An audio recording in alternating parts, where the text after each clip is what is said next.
Hey guys, Dion here with Your Guitar Academy. Welcome back to this Joe Bonamassa course. So in this lesson, we're going to be carrying on with that first solo.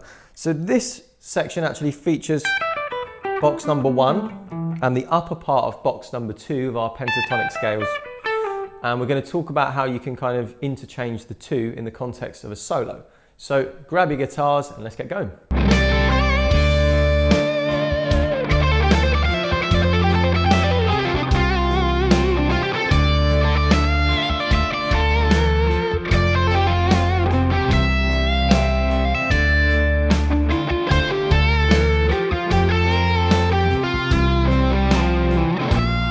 Just joined us, don't forget to head over to the website for all the additional materials, including tab, backing tracks, chord charts, and anything else to go with this course. Also, if you're enjoying the course, please don't forget to hit the like and subscribe button underneath the video, and let us know in the comments how you're getting on. Right, so lick number 2, we're venturing up to shape number 2 of our pentatonic scale shapes. So I'm just going to run really quickly through those two shapes now. So that's our shape number 1, and obviously our, the guitarist's best friend, I call that scale. And then you've got shape number 2. So again, if you're not familiar with those two shapes or the other pentatonic shapes, I do urge you to go and check out some of the other courses that cover those in really great detail. So let me just play this lick number 2 for you, and then I'm going to delve into what's going on. So, okay, it's really quite a quick little lick, this one, but what I like about this one is the rhythm. So if it feels like it pulls back the rhythm a little bit. So I've got my drum machine over here, and it comes in on beat number 1 and 2. So it's kind of like on sort of 2 and. So it will sound like this. 1 and 2. So you see, you can be really lazy with the feel on this one. So let me talk through the frets and what's going on here. So we're making good use of that upper part of box number 2, of shape number 2 rather, of the pentatonic scale. So we're starting on fret 15, hammering onto fret 17 on the B string. Okay, and then we're picking back on fret number 15 on the B. You want to give that a bit of a wiggle, so get some nice vibrato on that one. Again, I mean, it's kind of up to you what style of vibrato you use. I would say I'd recommend quite a shallow one. You don't want like a really deep one there, but quite shallow and fast sounds pretty good for this style. Okay, and then we'll talk about these subtleties again. So what happens there? You see, I kind of just touched back on that 17th fret on B, but really subtly, really kind of quietly. So I didn't go like, you can just hear it peak, hear that? It's just really subtle little thing there.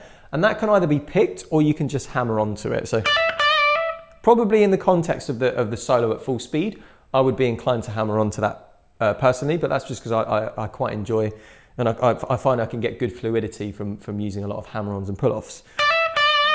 Okay, so what's then going on after that? So again, that's our top part of box number 2. So you see we've slid down there back into shape number 1. And we're right in the middle of the box there, that 14th and 12th frets of G and D. Okay, so you see the slide there. See, it's really quick, so fluff the note a little bit there. So you see, it almost can sound like a bend, right? But you want to slide, that's down from 16 to 14 there that I'm sliding on the G. Okay, and then I pull off to fret 12 on the G.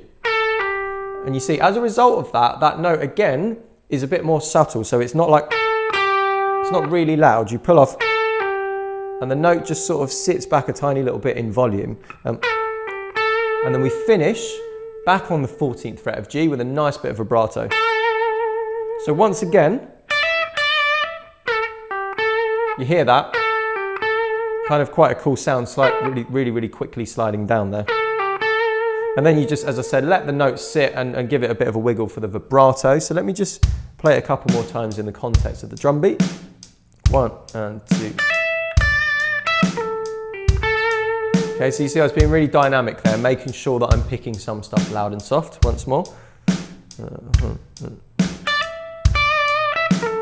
So it comes in on kind of an awkward beat. It's like, it's kind of on this on the second 16th note, I guess I would call that. So 1 E and a 2 it's like on the 2 E, okay? And then as I said, it's all about just being lazy with the feel there. You don't want to be right on the beat with this sort of thing because it starts to sound a little bit kind of regimented. But if you're really dragging that,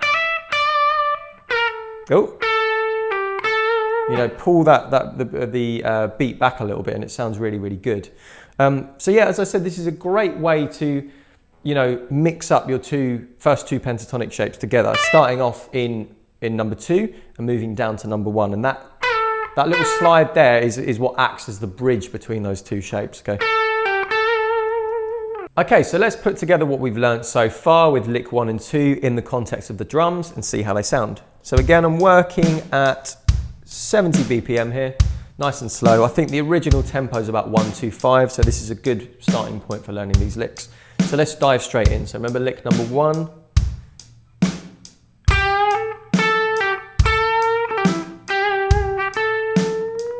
The second part,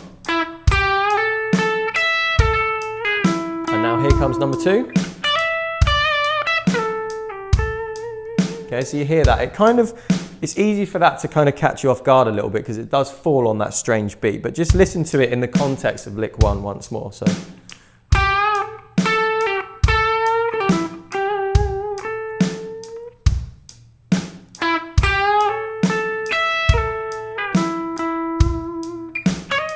so I fluffed it there. Here we go.